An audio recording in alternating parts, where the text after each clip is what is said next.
बांग्लादेश के हालात दिन ब दिन बद से बदतर होते जा रहे हैं, लेकिन फिर भी देश के अंदर की सारी दिक्कतों को छोड़ वो भारत के खिलाफ बयानबाजी करने में लगा है।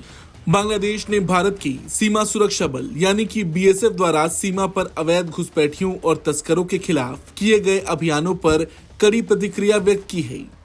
बॉर्डर गार्ड बांग्लादेश ने चेतावनी दी है कि यदि इस तरह की घटनाएं जारी रहती हैं तो इसका सामना कड़ी कार्रवाई से किया जाएगा। अब सोचने वाली बात है कि देश के अंदर इतने खराब हालात होने के बाद भी बांग्लादेश की इतनी हिम्मत बढ़ गई है कि वो भारत के खिलाफ कार्रवाई करने की चेतावनी दे रहा है। दरअसल बीजीबी के महानिदेशक मेजर जनरल मोहम्मद अशरफ जमा सिद्दीकी ने ये बात कही है कि हमने ये स्पष्ट कर दिया है कि ऐसी घटनाएं पूरी तरह से अस्वीकार्य हैं और इन्हें किसी भी परिस्थिति में सहन नहीं किया जा सकता। एक कार्यक्रम में बोलते वक्त मोहम्मद अशरफ जमा ने ये बात कही कि सीमा पर हत्याओं से कोई स्थायी समाधान नहीं निकल सकता। हम ऐसी घटनाओं का विरोध करेंगे और यदि कोई और हत्या होती है तो हम और भी सख्त कदम उठाएंगे।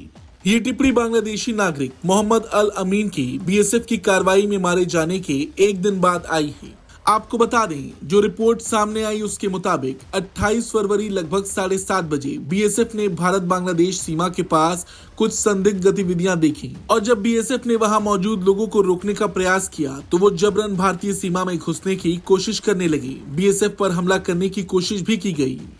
इसके बाद बीएसएफ ने रबड़ की गोलियां चलाई। बांग्लादेश का आरोप है कि रबड़ की गोलियों से अल अमीन घायल हो गया और उसकी मौत रात करीब 9 बजे हुई। मेजर जनरल सिद्दीकी का कहना है कि इस संघर्ष में 15-20 लोग शामिल थे जो अवैध रूप से सीमा पार करने की कोशिश कर रहे थे। बीएसएफ के हस्तक्षेप के बाद टकराव हुआ और बीएसएफ ने रबड़ की गोलियां चलाई, जिनमें से एक गोली अल अमीन को एक संवेदनशील स्थान पर लगी जिससे उसकी मौत हुई।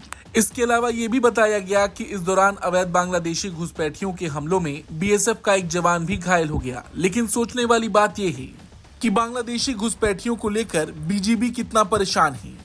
बीएसएफ की कार्रवाई से ऐसा लग रहा कि बीजीबी को दिक्कत हो रही है। हालांकि देखा जाए तो इस तरह की घटना पहली बार नहीं हुई।